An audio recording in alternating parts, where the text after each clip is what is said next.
주의 도움받고자 214장 찬송하겠습니다.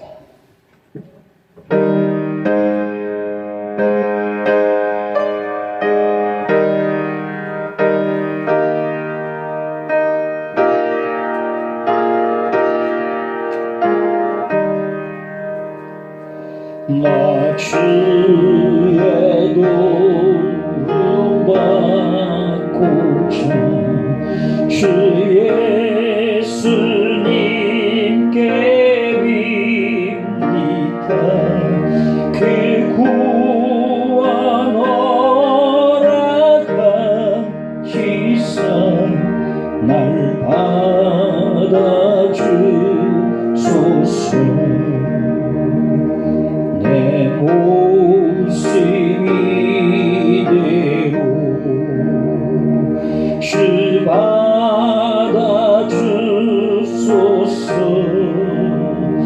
날 위해 돌아가신 주 날 받아주소서.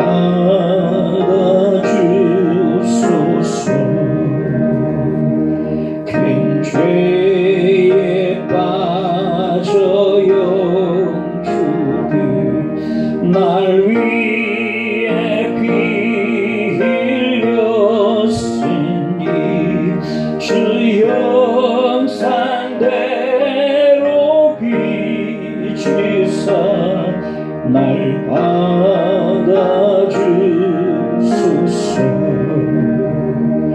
내 모습이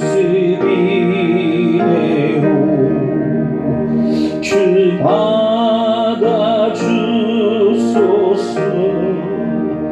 날 위해 돌아가신 주 날 받아주소서. 내 힘과 결심 약하여 늘 깨어지기 쉬우니 주 이름으로 구원해 날 받아주소서.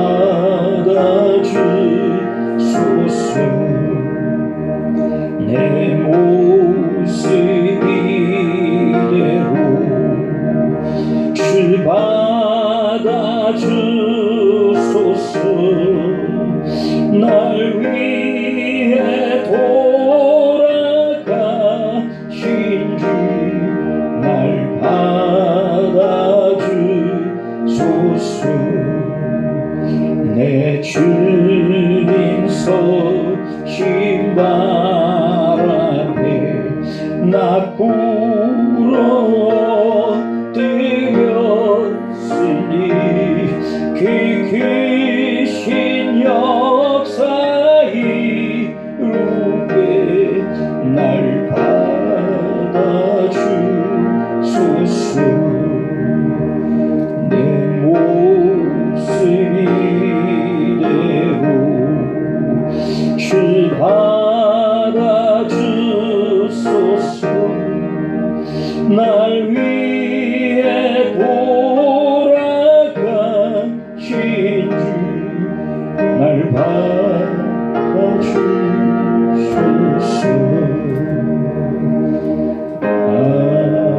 아멘.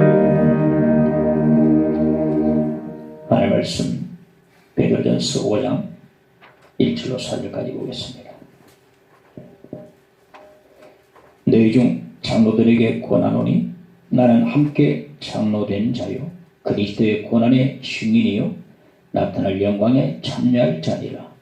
너희 중에 있는 하나님의 양무리를 치되 억지로 하지 말고 하나님의 뜻을 따라 자원함으로 하며 더러운 이득을 위하여 하지 말고 기꺼이 하며 맡은 자들에게 주장하는 자세를 하지 말고 양무리의 본이 되라. 그리하면 목장이 나타나실 때에 시들지 아니하는 영광의 관을 얻으리라. 아멘. 이 시간 주님께 기도합니다. 찬양합시다.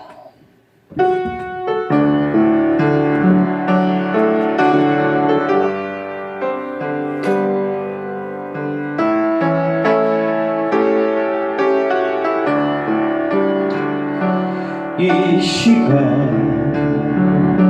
주님께 기도합니다. 영원한 생명을 주신 주님께 아멘. 마른 저곳에 참 사랑이 되신 주, 차가운 저곳에 참 소망이 되신 주, 경건한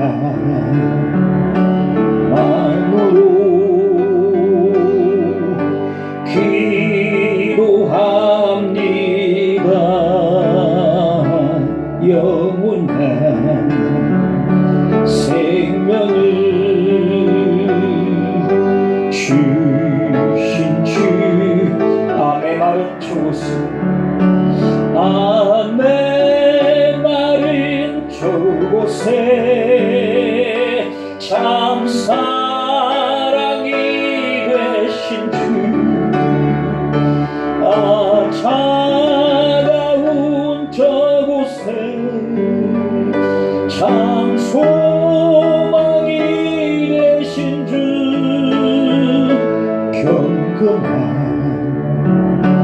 마음으로 기도합니다.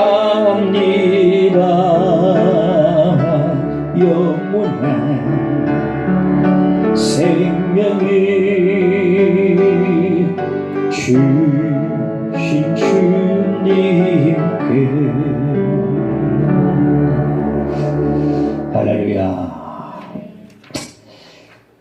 이제 이 세상에 있을 날이 얼마 남지 않은 사도 베드로가 신앙의 대선배이자 원로로서 오늘날 모든 신자들에게, 특히 교회 장로들에게 마지막 권면을 하고 있습니다.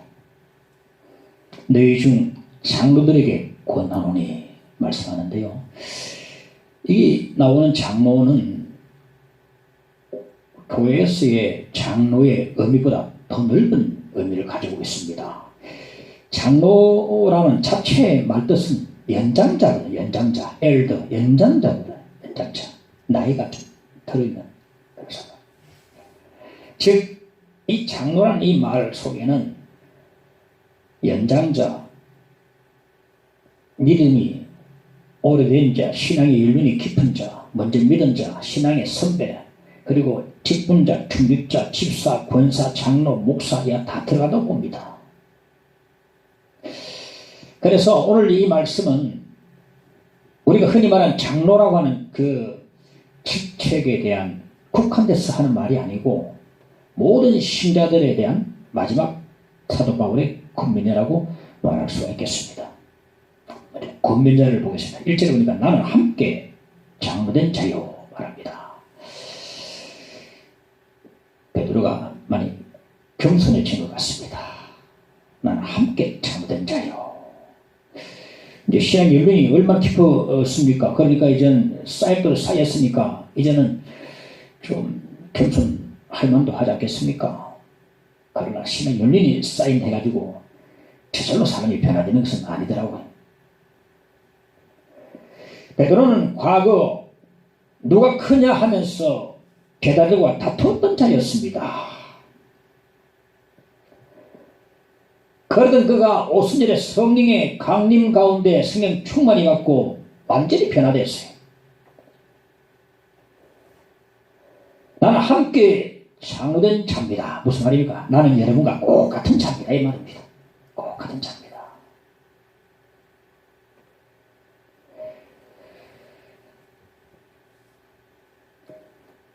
우리 지금도 베드로를 가리켜서 수제자라고 부르기도 합니다만, 지금 베드로가 만일 살아있다고 한다면 이 호칭을 거절했을 것 같습니다.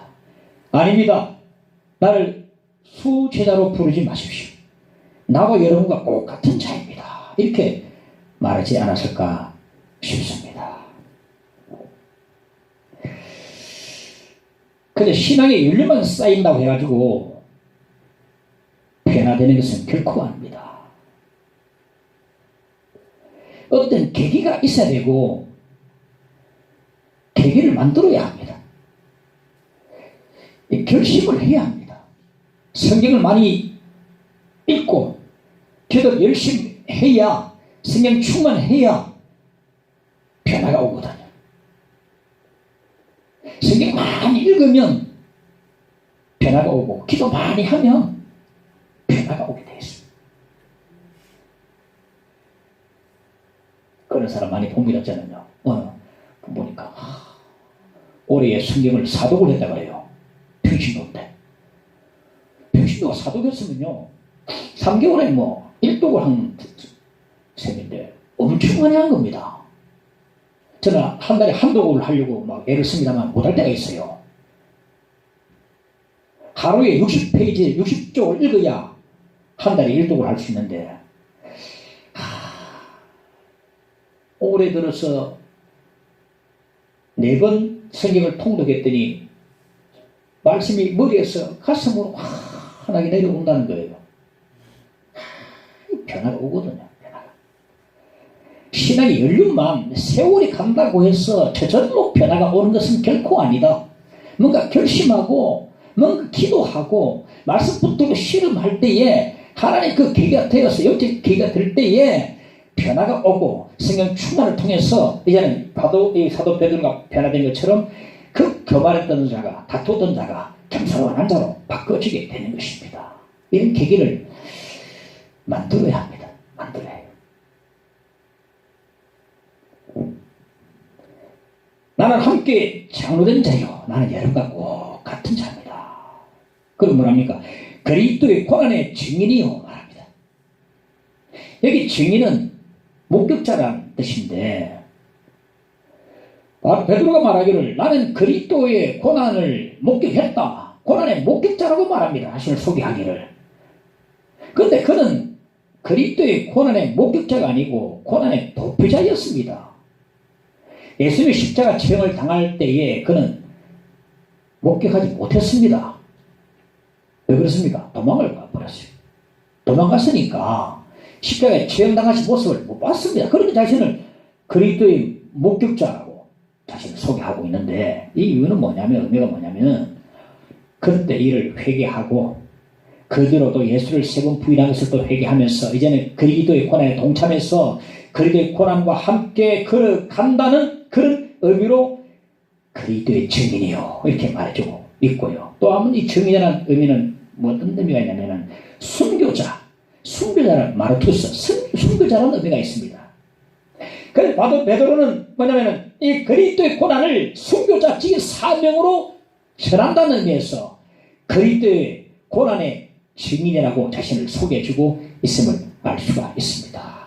그러니까 더 이상 베드로는 고난의 도피자가 아니고 그리스도의 고난에 동참하는 자예요. 그리스도의 고난의 발자취를 기쁜 마음으로 쫓아가는 그런 자라고 저를 소개를 해주고 있음을 볼 수가 있습니다. 또 하나, 나타날 영광에 참여할 자라. 고난과 영광이요 베드로전서의 주제입니다. 고난과 영광, 고난 뒤에 영광이 있습니다.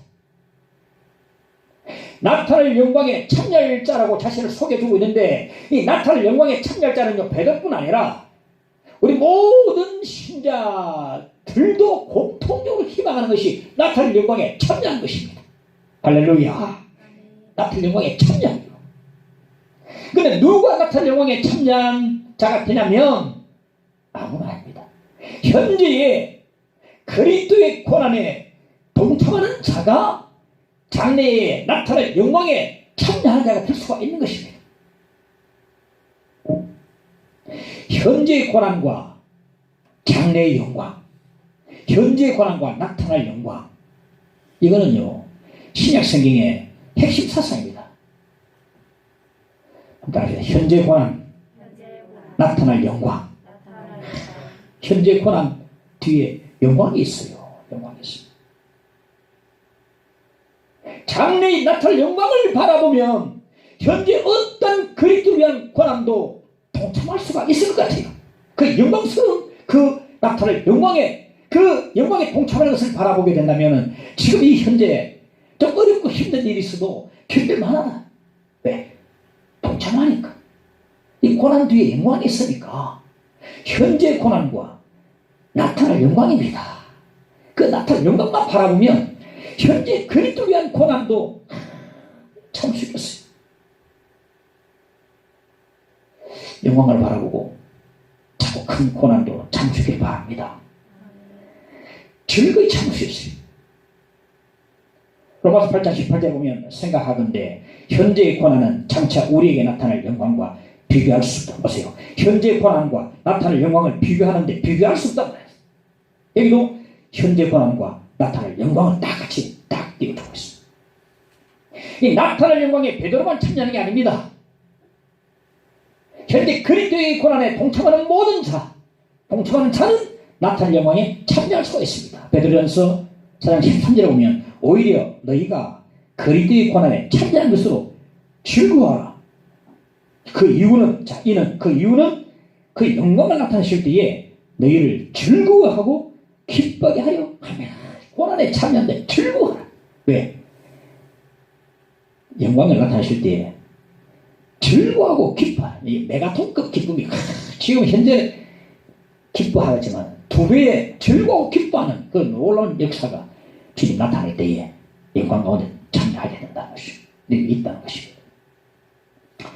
그러므로 현재의 고난과 나타날 영광 베드로만 아닙니다. 베드로는 자신을 소개하기를 그렇게 소개하고 있는데 우리 모든 신자들도 다 우리의 희망이요 소망이 될 줄 믿습니다.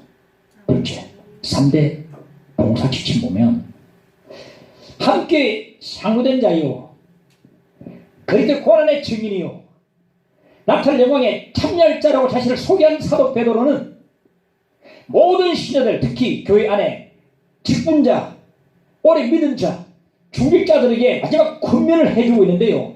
이거는 사도 바울이 곧 세상을 떠날 이 바울이 이 베드로가 마지막으로 하는 유언적 권면이라고 할 수 있습니다. 이 노사도 곧 세상을 떠날 이 베드로의 그 유언적 마지막 권면을 깊이 우리 가슴 깊이 새게 될 줄로 압니다. 그 형식이 뭐냐면 뭐뭐 하지 말고 뭐뭐 하라. 이게 3대 봉사 지침이 나오는데 전부 다 뭐뭐 하지 말고 뭐뭐 하라 이런 형식을 가지고 말씀해 주고 있음을 볼 수 있습니다. 첫째, 억지로 하지 말고 자원해서 하라 말합니다. 이제는 보면 너희 중에 있는 하나님의 양무리를 치되 억지로 하지 말고 하나님의 뜻을 따라 자원함으로 하며 말하거든요. 하나님의 양무리를 치되 이 말씀 보니까 먼저 이 말씀은요 목회자들 그리고 주일학교 교사들 그리고 교회 안에서 가르치는 자들에게 먼저 적용이 되는 것 같습니다. 양무리를 치니까 목회자에게 해당되는 것 같습니다. 지금 베드로는 디베랴 바닷가에서 부활하신 주님이 자신에게 하신 말씀을 기억하고 있음에 틀림없습니다. 주님이 그에게 오셔서 하신 말씀 뭡니까? 내 양을 치라 라고 3번 말씀하셨거든요. 디베랴 바닷가에서 찾아오셔서 내 양을 치라. 치라 말이 먹이라 말입니다. 먹이라는 것입니다. 오늘 본문에 보니까 양을 칠 때에 내 뜻대로 하지 말고 하나님의 뜻을 따라 치라 합니다. 왜냐하면 그 이유가 뭐냐면 하나님의 양물이 즉 내 양이 아니고 하나님의 양이기 때문에 그렇습니다. 하나님의 양물이거든요. 그러므로 내 뜻대로 치셔서는 안 되고 하나님의 뜻을 따라 치라고 말씀해 주고 있음을 볼 수 있습니다. 신자가 수천 명이 되고 수만 명이 되어도 내 양 하나도 없습니다. 전부 다 하나님의 양입니다. 과거에 제가 부교자 생활할 때에 담임 목사님 나 신방을 간 적이 있었는데 저 앞에 본교에 성도 한 명이 여성분 한 명이 지나가는 게 보였어요. 그 목사님 하는 말이 저기 내양 가네. 그래, 내양 가네. 내양 가네. 내양 아닙니다. 하나님이 아닙니다. 그분은 합동측에 지금 몇 년 전에 총회장도 하신 분인데 총회장도 하실 줄 몰랐어요. 저기 내양 가네 하는데 내양은 없습니다. 하나님이 아닙니다. 오늘 본문 사례를 보니까 주님을 목자장이라고 하는데 주님이 목자장이면 우리 목회자들은 전부 다 부목자들입니다. 부목자들. 목자장의 양이지 부목자의 양이 아니거든요. 그러므로 내 뜻대로 양을 쳐서는 안 되고 하나님의 뜻을 따라서 양을 쳐야 한다는 것입니다. 난 이 말씀 묵상하면서 그냥 슉 지나가고 뭐 알고 있는 내용인데 가만 묵상하니까 그게 진리기도 하고 은혜되기도 하고 야 하나님의 양인데 그런 생각이 줄줄하게 나게 들어오더라고요. 이 목양이 하나님의 양을 목양하는 건데 맡겨주시는데 사명이 생기고 하나님의 뜻을 따라 양을 치는 것은 어떤 걸 말합니까? 좋은 꼴을 먹여야 하거든요. 좋은 꼴이 뭡니까? 하나님의 말씀을 말합니다. 그러므로 하나님의 말씀을 잘 먹이고 해서 양이 튼튼하게 살찌도록 만들어야 돼. 미치 말라면 곤란합니다. 내 양이라고 생각하니까 내 뜻대로 내 기분대로 내 생각대로 막 하는 것입니다. 특히 이단들 보시면 이단들 보면요 뭐 잘못대로 좌지우지해버립니다. 어떤 이단을 보니까 막 비행기 타고 옮기니까 같이 따라가더라고. 그러니까 이단들 특히요 처음부터 이런 식으로 내 양으로 생각 내 양으로 생각하니까 독초를 먹이고 내 생각을 주입시키고 아무거나 먹이고 아무 사상이나 먹이고 해가지고 양들을 병들게 하는 거예요. 정통교회 가운데서도 이렇게 되는 경우도 제가 보았습니다.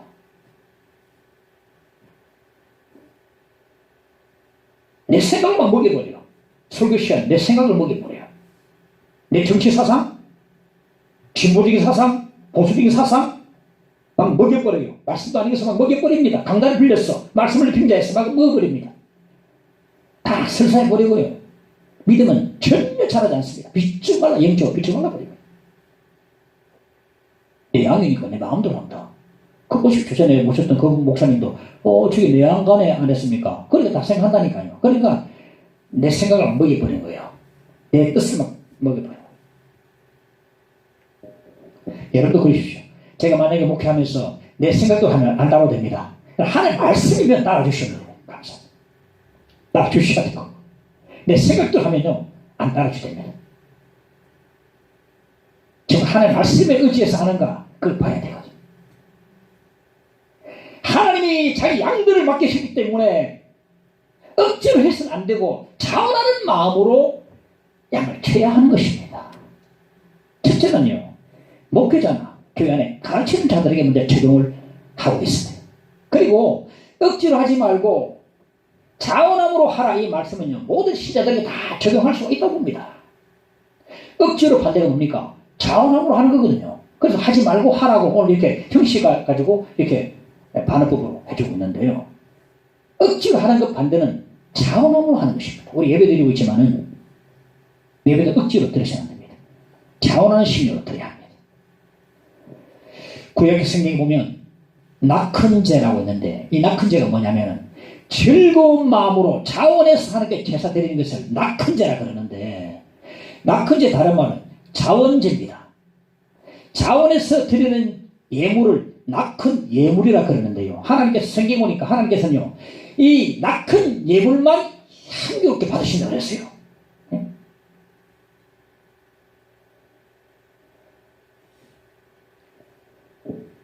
하나님은 자원하는 심령으로 드리는 예배만 기쁘게 받으시는 겁니다.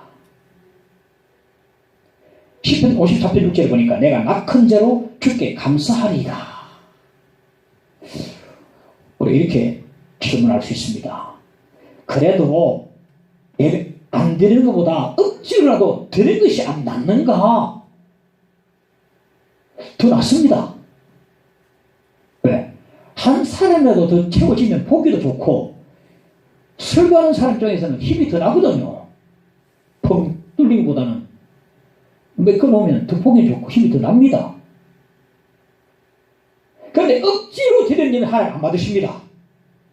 보기는 좋지만은 억지로 드리는 그 사람의 예배는 하나님 향기로운 제물로 취급지 않으시고 안 받으신다는 거예요. 기쁘게 받지 않으신다. 하나님께서는 자원하는 심령으로 드린 예배만 기쁘게 받으신다는 겁니다. 보기는 좋지만 하나님이 노하시고 하나님이 노하시고 주께 엎드려 경배드립니다. 주 계신 곳엔 기쁨 가득 무엇과도 누구와도 바꿀 수 없네. 예배드림이 기쁨됩니다. 예배드림이 기쁨됩니다. 이거 우리의 고백이 되어지기를 간절히 바랍니다. 예배드림이 기쁨이다. 무엇과도 누구와도 바꿀 수 없다는 예배드림이 기쁨이 됩니다. 이렇게 들어질 때에 하나님 앞에 진짜 여러분 아벨과 가인 제사가요 우리가 어떻게 알 수 있겠습니까? 가인 제사는 알 수 있습니다. 예배 드리고 난 뒤에 가슴이 답답 드리고 나도 가슴이 답답하고 뭔가 또 불평이 생기고요 불만이 생기고 해결 안 되고 드리고 난 뒤에도 막 인상 찡그리고 가인의 제사 아벨 제사를 듣습니까? 들어왔는데 할렐루야 집사님 고생 많았습니다. 아이고 오셨다. 반갑게 인사하기라 벌써 이 사람 아벨 제사 드렸구나. 찡그리고 왜 그렇습니까? 불쾌하는데 연기가 가득 올라가지 못하고 그냥 온 예배당에 연기 가득 채워가지고 내 거는 남들까지 다 악하게 해가지고 불평이 다 한 불평이 다른 사람 다 감면돼가지고 내가 압니다. 내 자신이 오늘 내가 아벨의 제사 드렸는지 가인의 제사 드렸는지 내 자신이 안다는 거예요. 예배 드릴 때마다 즐거운 마음으로 자원하는 마음으로 드릴 수 있기를 간절히 축원합니다. 성경은 헌금에 대해서 이렇게 말합니다. 고린도후서 9장 10절에 보면 각각 그 마음에 정한 대로 할 것이요 인색함으로나 억지로 하지 말지니 하나님은 즐겨내는 자를 사랑하시느니라. 이도 마찬가지입니다. 아니 헌금을 안 하는 것보다 억지로라도 헌금하는 게 안 낫습니까? 더 낫습니다. 그 재정이 좀 보탬이 됩니다. 그러나 뭐라고 말씀하십니까? 하나님은 즐겨내는 자를 사랑하시느니라 말씀하고 있거든요. 하나님은요 자원하는 마음으로 즐거이 드리는 헌금을 사랑합니다. 그리고 그 사랑은 바로 칭찬이라고 할 수 있어요. 칭찬은 곧 하나님의 상이라 말할 수 있는데요. 억지로 드리는 헌금은 칭찬, 상이 없습니다. 재정은 보탬이 되지만은 억지로 드리는 헌금은 사랑도 없고 칭찬도 없고 상으로 연결이 안 됩니다. 즐겨내는 자를 하면 사랑하셔야 됩니다. 또 하나님께서는요 이 교회 안에서도요 자원하는 심령으로 봉사하는 그 봉사를 기쁘게 받으시는 겁니다. 광야에서 성막을 짓는데 필요한 게 너무너무 많았습니다. 금도 필요하고 은도 필요하고 못도 필요하고 가는 실도 필요하고 그리고 동물의 가죽도 필요하고 사람들의 재능도 필요하고 다 필요해가지고 이 사실을 모세가 알리니까 사람들이 자기의 것을 가지고 자원해서 다 성막을 지켜서 가지고 왔어요. 출애굽기 35장 21절 보니까 마음이 감동된 모든 자와 자원하는 모든 자가 와서 회막을 짓기 위하여 그 속에서 쓸 모든 것을 위하여 거룩한 옷을 위하여 예물을 가져다가 여호와께 드렸으니 마음이 감동된 자, 자원하는 자가 가져와서 드렸습니다. 사람들이 자원해서 성막에 필요한 것들을 가지고 왔습니다. 금도 가져오고 은도 가져오고 놋도 가져왔는데요. 그 당시 놋은요 여인들이 쓰는 거울이었습니다. 이 놋거울이 여인들에게 정말 필요한 거거든요. 요즘도 안 그렇습니까? 나갈 때마다 좀 더 거울 해주고 와. 옛날에도 거울 없으면 옛날에 어떻게 했어? 뭐 묻었는지 어떻게 하겠어? 떼고 와야 되는데 거울 없나? 놋거울 희미하지만은요 다 하는 거죠. 놋거울이 꼭 필요한데 그렇게 필요한 것까지도 자원할 마음으로 가져와서 하나님께 바쳤다. 그렇게 바쳤더니 너무나 넘쳐났어. 이제 그만 가져오라고 만일 정도였어요. 모세가 말합니다. 이제 그만 가져오너라. 너무나 넘친다. 이게 바로 자원하는 심령이 있기 때문에 가능하거든요. 이 교회 안에서는 자원하는 심령으로 섬기는 자들이 필요합니다. 하나님의 교회에서 봉사하는 자의 조건은 매우 간단합니다. 자원하는 마음입니다. 할렐루야. 자원하는 마음. 이 자원하는 마음, 억지로 안 하고 자원하는 마음. 목양도 자원하는 마음으로 예배도 봉사도 섬김도 헌금도 자원하는 마음으로 해야 합니다. 이런 자원하는 마음은 어디서 오느냐? 마음이 감동된 자가 자원해서 성막에 와서 섬겼듯이 성령이 충만한 자는요 자원하는 마음으로 교회에서 봉사하려고 합니다. 이 자원하는 마음은 오직 성령께서 주시는 마음입니다. 성령 충만하면 오히려 찾아다닙니다. 이 교회 뭐 할 일 없나? 저는 기도하기를 정윤선 자매 같은 분을 우리에게 보내달라고 기도를 하고 있는데, 정윤선 자매는 다니엘 기도회에 감리했던 자매인데 큰 교회 다니다가 자기 동네 교회로 개척교회 가가지고 기도를 하고 봉사하기를 원해가지고 그 가가지고 사모님 내 뭐 할 일 없습니까? 이거 좀 해주세요. 그런 자매님은 하나님 너무너무 기뻐하실 것 같아요. 너무너무 기뻐하세요. 그 자매가 직원을 한 몇 명이 데리고 있는데 여름 겨울에는요 방학 시즌에 전국을 돌면서 작은 교회 돌면서 겨울에는 히터를 대주고 에어컨 대주고 이러면서요 섬기는 거 보면 자기 교회뿐 아니고 전 교회를 돌면서 약한 교회를 섬기는 걸 봤어요.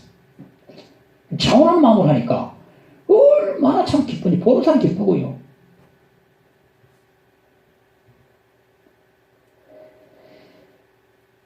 모두 자원하는 심령을 회복할 수 있기를 간절히 바랍니다.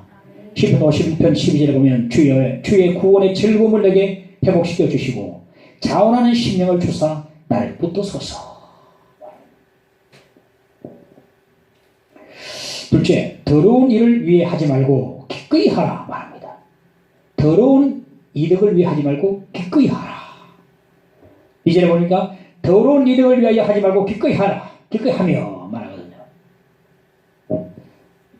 목회자가 받는 사례금은 더러운 게 아닙니다. 예수께서도 말씀하셨습니다. 누가복음 10장 7절에 보니까 주는 것을 먹고 마시라. 일꾼이 그 삭슬을 받는 것이 마땅하니라. 마땅하다. 마땅하다. 또 바울 시시 보니까 영의 것을 뿌렸은즉 육의 것을 거두기를 과하다 하겠느냐? 여러분 영이 중요합니까? 육이 중요합니까? 영이 얼마나 중요합니까? 영의 것을 뿌렸은즉 육의 것을 거두기를 과하다 하겠느냐? 과하지 않다는 거죠. 그러니까 일꾼은 삭슬 받는 것이 당연하다고 주께서 말씀해 주셨습니다. 그러나 사례금이 봉사 동기가 되면 더럽고 부끄러운 그런 봉사가 되고 만나는 것입니다. 사례금이 봉사 동기가 된다면 어느 한 신학생이 큰 서울의 대형교회에 이력서를 냈어요. 방문해서 이제 면접도 봤습니다. 면접도 만족스러웠습니다. 보니까 가면서 보니까 교회가 얼마나 사람 많고 얼마나 여기서 내가 정말 한번 되겠다 싶어서 이제 면접도 만족했는데 목사님이 제시하는 사례금이 영 마음에 안 찼습니다. 그래서 담사하는 말이에요. 저는요 이것 갖고는 저는 못합니다 하면서 문을 박차고 나가버렸어요. 그 대형교회가 터무니없이 아마 제시하지는 않았을 것 같습니다. 단지 자기가 생각하고 하는 것하고는 차이가 났다는 겁니다. 봉사의 동기가 무엇이냐는 것입니다. 돈이냐 사명이냐는 것입니다. 돈이 봉사의 동기가 된다면 그는 부끄러운 이득을 위한 봉사가 되고 만다는 것입니다.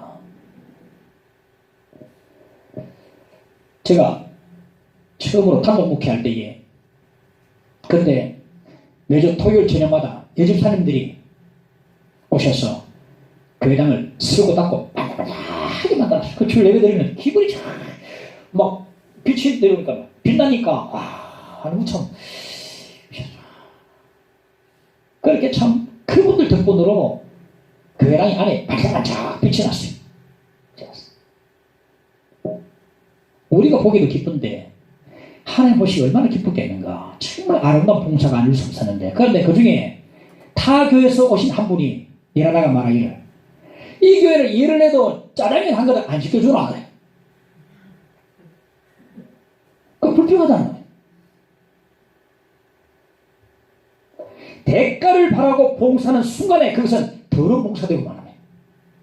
더러운 봉사되고 말합니다.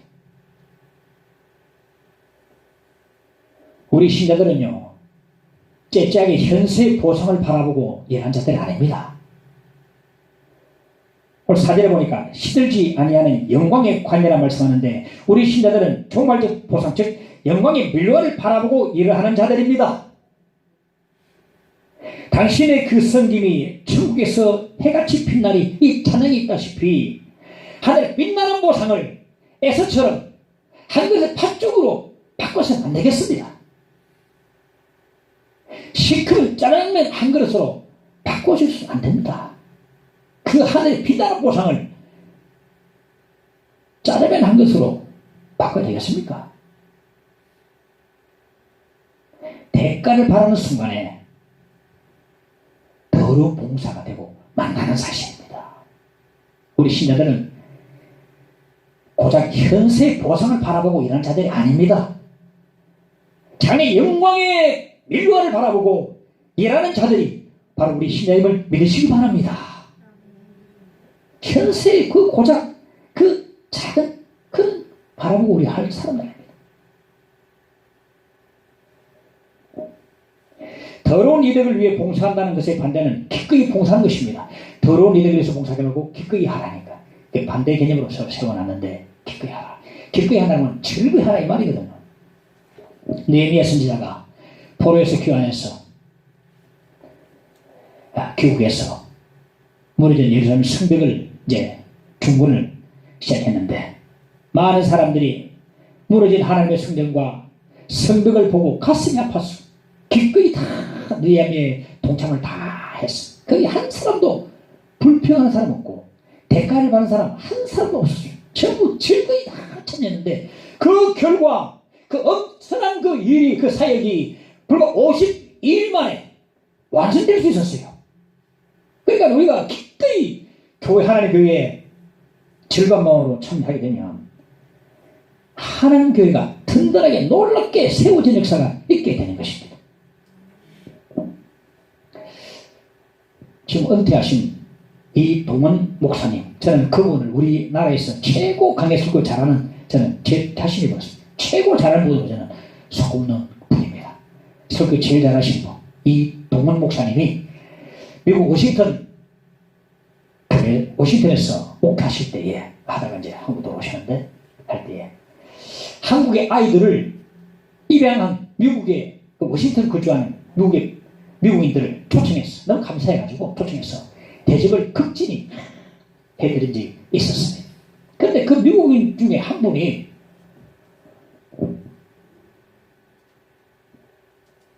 자기 애가 셋이나 있는데 한국 아이들 또 셋을 더 입양했어요.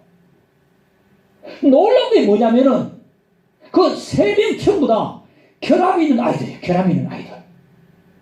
그 목사님이 좀 이상해서 물어봤답니다. 아니, 다들 입양할 때에 건강하고 똑똑하고 얼굴 잘생긴 아이들을 입양하는데 어떻게 이렇게 결함 있는 아이들을 입양하셨습니까? 물어보니까 하나님이 우리 죄인들을 자녀로 입양하지 않으셨습니까? 그래, 우리 부모는 결함 있는 아이들을 입양했는데 그러한 이유가 하나님 은혜에 대한 아주 작은 보답하기 위해서 결함 있는 아이들을 기쁘게, 정상의 아이들은 다 할 수 있으니까 환영하는 마음으로 기쁘게 하나님께서 우리 은혜 주시는데 그 은혜 보답하는 마음으로 결함이 있지만 정말 즐겁게 기쁘게 아이를 입양을 했습니다. 그러더라고요. 은혜를 받고요. 은혜를 깨닫게 되면 즐겁게, 여기 무슨 뭐 부득이한 이게 뭐 이 더러운 이득이 들어갑니까? 이 사실이 들어갑니까? 애를 키워서 내가 뭐 하겠다는 뭐 들어갑니까?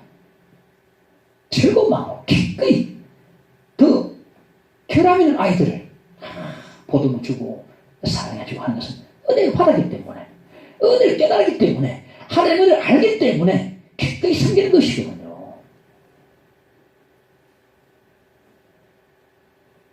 은혜를 알 때에 기꺼이 즐겁게 하나님의 교회에서 또 우리 생활 속에서 섬기게 될 수가 있습니다. 고린도후서 9장 2절에 보니까 과연 너희의 열심이 더 많은 사람들을 분발하게 하였느니라. 분발하게 했단 말은 감동시켰단 말이거든요. 우리가 주님 전에서 혹은 우리 생활 속에서 주를 위해 즐거이 헌신할 때에 다른 사람에게도 자극이 되어지고 다른 사람을 분발시키게 되고 감동을 시키게 되는 것입니다. 우리 신자들이 이런 감동을 줘야 되지 않겠습니까? 우리 믿는 자들, 신앙 연륜이 깊은 자들이 성의 충만을 받고 은혜를 깨닫고 이렇게 기꺼이 즐겁게 섬길 때에 감동을 받는 겁니다. 감동. 셋째, 주장하지 말고 본이 되라. 3절에 보면 맡은 자들에게 주장하는 자세를 하지 말고 약물에 본이 되라 말씀합니다. 예수께서 십자가를 지시기 위해서 이제 마지막으로 예루살렘으로 올라가시려 하는데 야고보와 요한 두 형제가 예수께 나와서 이제 주님이 예루살렘에 올라가시면 곧 주의 나라가 세워줄 줄 알고 자리를 청탁을 했습니다. 주여 예루살렘 가시거든 우리 두 형제를 하나는 좌에 하나는 우측에 좀 세워주세요. 청탁을 했습니다. 마태복음 보니까 어머니가 청탁하더라고요. 어머니 마인드 그래도 자식이 담습니다. 어머니 치맛바람 다 셉니다. 다 어머니 따라 달아갑니다. 마인드 똑같다. 어머니가 한 자리 원하면 그 밑에 자란 아들 전부 다 한 자리 원하는 추구를 평생도록 한 자리 추구하는 세배대 아들 야고보 요한 두 사람과 마찬가지입니다. 그런데 크게 오해하고 있어요. 주의 나라는요 한 자리 하는 나라가 아닙니다. 언젠가 정치인들 모임 보니까 사람은 6명인데 강단에 의자가 5개밖에 없어요. 근데 어느 누구 한 사람도 양보하지 않고 전부 다 버티고 서서 내 자리 어딨노? 한 사람도 얘기하면 되는데 전부 다 정치 주자들이니까 전부 다 양보 안 하고 전부 다 버티고 서서 이야 우리 그리스도인이 있었으면 바로 그 밑에 가서 앉아버리겠는데 야 그 자리가 그거 중요하다고 전부 버티고 서 있는 거예요. 또 안 내려가. 웃음밖에 안 나요. 하늘 나라에 올라가는 사다리 있는데 내려가는 것입니다. 내려가는 것이 올라가는 것입니다. 하늘 나라는요 겸손한 자만이 들어갈 수가 있습니다. 예수께서 그들에게 말씀하셨습니다. 너희가 크게 오해하고 있구나. 내가 마시는 잔을 너희가 마실 수 있겠느냐? 예, 마실 수 있습니다. 두 사람이 크게 그들지 아무것도 모르고 그들지 겁니다. 이 주님 말씀하시는 잔은 십자가의 죽으심을 말하는데 이것도 모르고 예, 마시겠습니다. 마실 수 있습니다. 자리를 위해서. 그러니까 그것을 듣고 다른 열제자가 질투심 생겨가지고 얼굴이 불거락 똑같은 생각 가지고 있거든요. 주님께서 그들에게 말씀하셨습니다.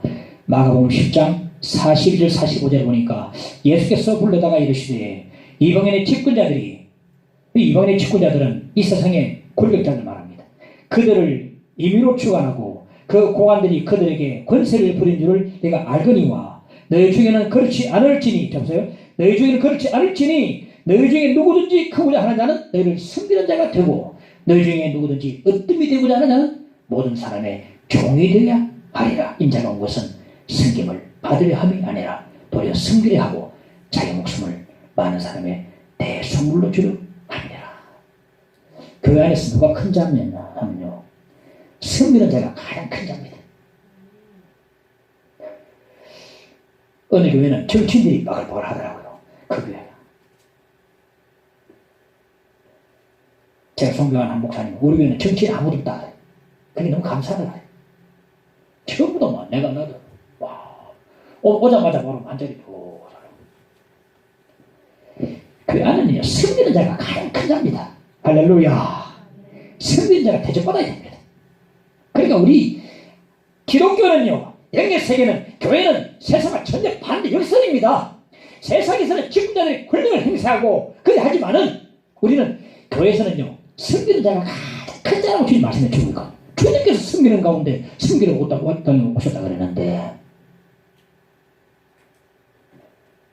예수께서 마지막 만찬을 드신 후에 제자들 발을 씻어주시고 이렇게 말씀하셨습니다. 내가 주와 또는 선생이들이여 너희 발을 씻었으니 너희도 서로 발을 씻어주는 것이 옳으니라. 내가 너희에게 행한 것 같이 너희도 행하게 하려 하여 본을 보였노라. 본을 보였노라. 우리 본을 보여주셨다. 바울도 말했죠. 내가 주를 본받은 같이 너희도 나를 본받으라. 바울도 결점 많아요. 화를 버럭 냈습니다. 그 동역자 바나바와 함께 막 극심히 다툰 적이 있었어요. 저돌적입니다. 그것 담지 말고 주를 위한 열심, 주를 위한 사모함, 사랑하는 마음, 헌신, 이것을 본받아 이 말 아닙니까? 이 교회 안에서는요 큰 자가 있어는 안 됩니다. 자기를 주장하고 내세우는 자가 있으면 절대로 안 됩니다.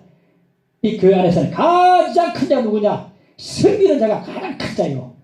모두 다 특히 먼저 믿은 사람들이 섬기는 본을 보여야 되는 것이 바로 하나님의 교회라는 사실입니다.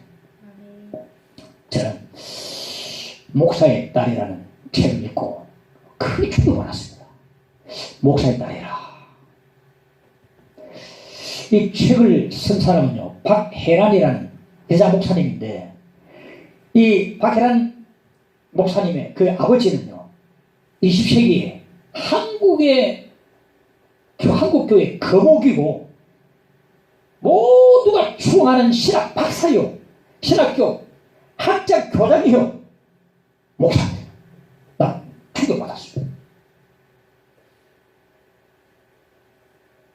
이 책은요 주의 종이라는 이름에 가려진 그의 슬픈 가족사라고 말할 수가 있습니다.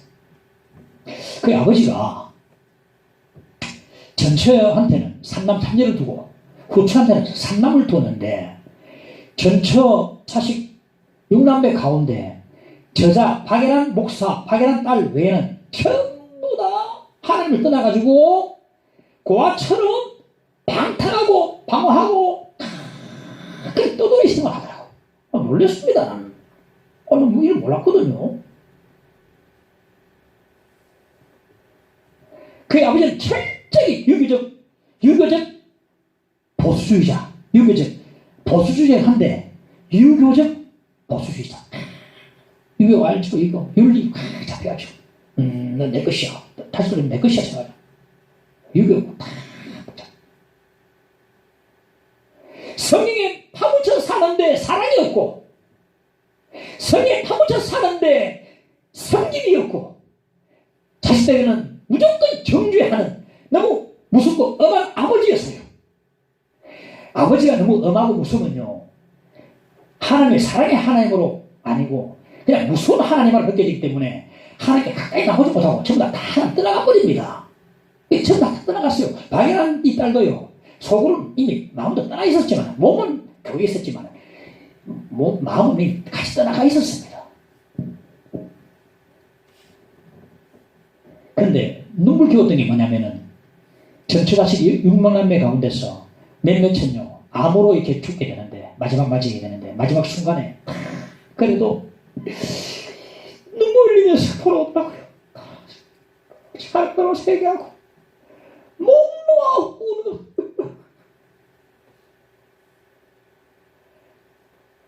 그게 뿌리가 있는 것 같아요. 뿌리가 마지막 순간에 다 너무 울면서 돌아오고, 아버지 제가 죄송합니다. 새어머니 어머니 죄송합니다. 그래도 그 아버지는 한 자식들에게 용서를 구한 적이 없어. 그럼 네가 잘해야지. 아버지한테 상처받는 게 너무 큰데, 육남매가. 근데 훔쳐 자식들에게 잘해주면서 전주 자식들 얼마나 좀 미워했는지. 전주 자식들 육남매는요 너무너무 아이들만 청결했어요. 진짜 청결하니까 다가갈 수 없고 너무너무 봐주고 맺지 못한 거예요. 아버지가 임종할 때 다 임종한다고 다 불러라. 아, 이제 아버지가 이제 자식들과 화해하는 모양이다. 다 자식들이 한 그릇 달려왔어요. 임종하는 시기까지도 자식들을 청지하다가 돌아가셨어요. 방황한 아들한테 방망을 끌려라 써가지고 쪽자를 써가지고 이걸 니꺼. 박이란 이 딸은 똑바른 소리 하니까 옳냐고 겸손하라 쪽자를 써가지고 이게 니꺼. 그리고 밑에다가 목사 박뭐뭐 적어놨어요. 아버지라고 적었으면 얼마나 좋았을까. 아버지가 딸에게 이라면 얼마나 좋았을까. 자식들을 정자는 쪽자를 주는 대신에 손을 잡고 한번 손을 잡아주었으면 얼마나 좋았을까. 자식들 전부 다 마음속으로 이렇게 바라봤어요. 그 쪽자를 볼 때마다 정자신 아버지가 아버지 정자신 또 하나님께 못 나가. 그렇게 그분은 마지막까지 자식들을 정죄하시다가 떠나셨습니다. 용서하지 못한 아버지로, 용서받지 못한 아버지로 그렇게 떠나셨습니다. 이 목사에 따른 책은요, 박이라는 목사님이 한국교회, 유교적 한국교회를 질타하고 까발리는 그런 책인데, 그렇게 사랑을 외치고 그렇게 성경을 강단에서 외치고 그렇게 성경을 파들고 기도 무릎을 강하게 꿇고 했지만 정작 자식들에게 사랑을 해보지 않았고 사랑과 말도 하지 않았고 사랑의 실천을 전혀 보이지 못했던 그 아버지, 불쌍한 아버지 돼서 간곡하게 간절하게 패해가지고 쓰더라고요. 불쌍한 아버지. 안타까운 아버지 이름을 부르더라고요. 저는 이 책을 읽고 충격도 많이 받았는데 깨달음도 많이 했어요. 저도 유교적이 있거든. 그 책 읽고 많이 깨달았습니다. 아니 저뿐 아닐 겁니다. 우리 시대에 함께 주 안에서 자유함과 평안과 기쁨을 누려야 되는데 너는 내가 시킨 대로 해. 아버지한테 못 미치는 거예요. 너무 선을 높이 꺼나기 때문에 해도 기쁨이 안 되는 겁니다. 율법에 비해 가지고 해도 지쳐버리고 기쁨도 없고 따라가 버리고. 지금 저도 많이 변화됐습니다. 옛날에 저도 선을 꺼놓고 제가 많이 봤거든요. 저 책을 좀 많이 보는 편인데 책이 얼마나 귀합니까? 깨닫고 성경은 중요하지만 책도 많이 봐야 기술을 스킬을 알고 뭐 어떻게 해야 성경의 방법도 알고.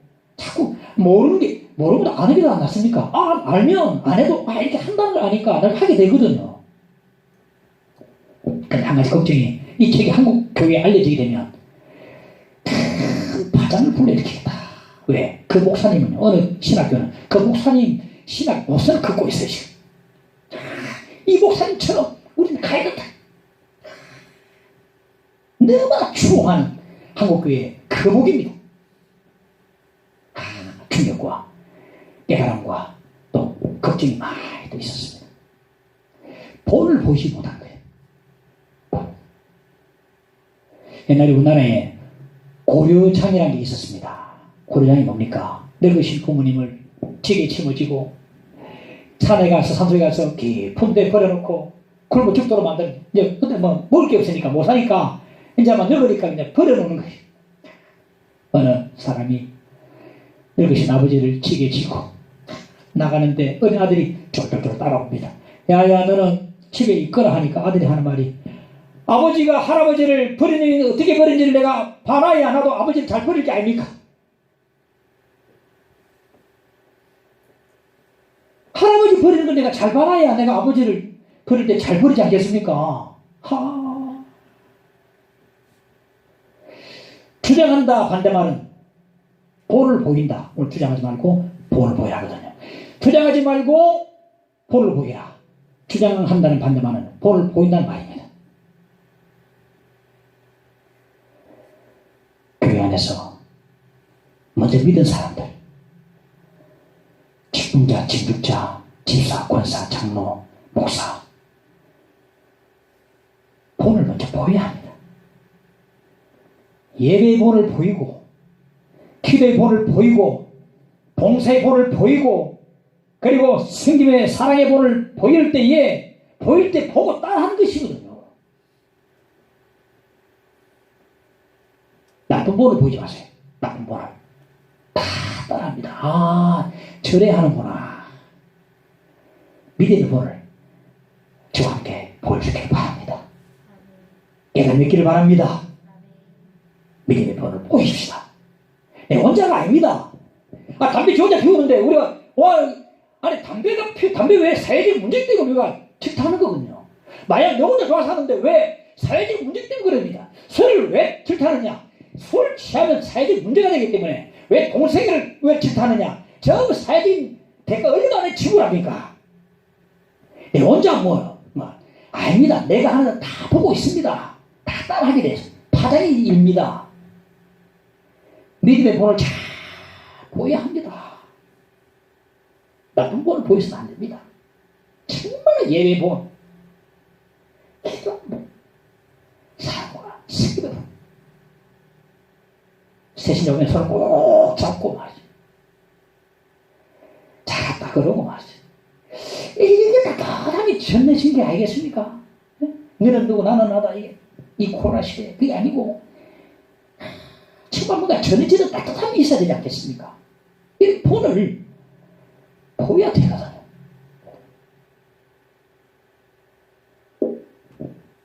저는 이 책이 꼭 엄청 깨달았습니다. 말만 하는 사람이 아닌가. 그 얘기하고 어느 사람이 목사는 천국에 입만 동동 떠서 간다. 입만 동동 떠서 입만 살아도 그래 안 되기를 저는 바라고 기도하고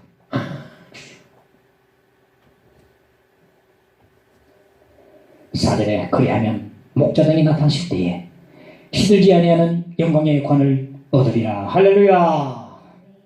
억지로 하지 않고 자원함으로 하고 더러운 일을 하지 않고 기꺼이 하고 주장하는 자세로 하지 않고 본이 될 때 하나님이 보상해 주시는데 그 시기는 현세가 아니고 목전하기 전에 예수 그리스도께서 나타나실 그때에 우리에게 보상해 주신다는 말씀을 주고 있는 것입니다. 그러므로 우리 신자들은 현세 보상을 바라지 말고 주님 재림하실 때 주실 종말적 보상을 바라보고 봉사를 해야 하는데 그 보상은 시들지 않는 영광이 멸류관이라고 말씀해 주고 있습니다. 우리 오늘 말씀 드린 대로 3대 봉사 지침을 따라서 그래서 봉사하면 하나님께서 우리에게 영광의 멸류관을 보상해 주실 줄로 믿습니다. 믿습니다. 함께 찬양해 봅시다. 이 땅 위의 모든 것 마지막 날 될 때에 주여 나를 받아주소서. 주 얼굴 대할 때 귀한 상급 주시고 멸류관을 쓰게 하소서. 3절을 부릅시다. 이 땅 위의 모든 것 마지막 날 될 때에 주여 나 받아주소서. 주의 얼굴 대할 때 귀한 상급 주시고 멸류관을 쓰게 하소서. 내 모든 형편을 다 기억하시고 늘 나와 동행하옵소서. 나의 생명 주 앞에 남김없이 드리니 주여 나를 지켜주. 이 땅의 모든 것 마지막 날 될 때에 이 땅 위의 모든 것 마지막 날 될 때에 주여 나를 받아주소서. 주의 허물 대할 때 귀한 상급 주시고 멸류관 쓰게 하소서. 내 모든 형편을 다 기억하시고 늘 나와 동행하옵소서. 나의 생명 주 앞에 남기고 주여 나를 지켜주소서. 주여 나를 지켜주. 내 모든 형편을 다 기억하시고 내 모든 형편을 다 기억하시고 늘 나와 동행하옵소서. 나의 생명 주 앞에 남기고 주여 나를 지켜주소. 주여 나를 지켜주소서. 주여 나를 지켜주소서. 주여 나를 지켜주소서. 할렐루야, 할렐루야. 오늘 우리가 3대 봉사 기침에서 말씀을 들었습니다. 이 말씀을 따라 하나님의 교회에 그들 겸손히 봉사하고 지금 오실 그날에 모든 영광의 멸망을 받아 쓸 수 있기를 간절히 축원합니다. 겸손히 주를 섬길 때 찬합시다. 괴로운 일이 많으나 구주여 내게 힘주사 잘 감당하게 하소서. 212장 함께 찬송하십시다.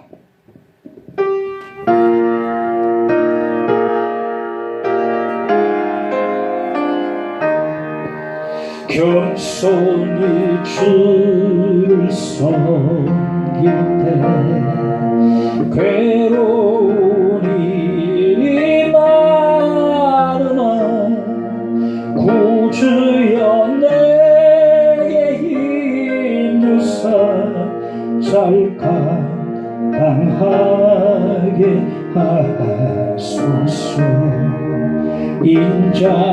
인자말을 가지고 사람을 감화시키며 갈 길을 잃은 무리를 잘 인도하게 하소서. 구주의 귀한 인내를 깨달게 하시고 굳건한 믿음 주셔서 늘 승리하게 장래의 영광 비추소서.